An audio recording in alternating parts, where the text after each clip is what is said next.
आपण आपलं नाव जाहीर करण्यामध्ये येऊया. नंतर मोठ्या कुस्त्या सुरू झाल्यानंतर आपण या ठिकाणी येत आहे जाहीर गडबड करताय तेव्हा अजून पल्ला लांब आहे त्या मैदानाचा. चांगलं कुस्त्यांचं मैदान या ठिकाणी घेतलं आहे. एकापेक्षा एक चटकदार कुस्त्या. तेव्हा पुन्हा पुन्हा विनंती करतो की आपण या ठिकाणी यायचं आणि आपल्या कुस्तीचं कला कौशल्य दाखवावं.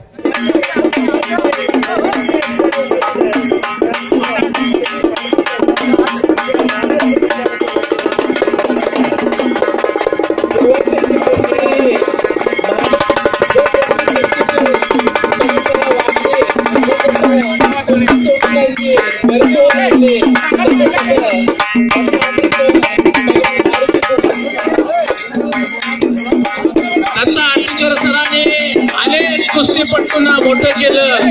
त्यांच्या आवाजात एक स्फूर्तीस्थान होतं.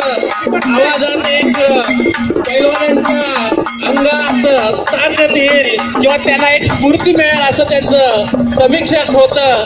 आणि आज या ठिकाणी दत्ता आटीकरांचं सगळ्यांनी मिळून त्यांचं उठून स्वागत करा. सगळ्यांनी उठून उभं राहून स्वागत करा.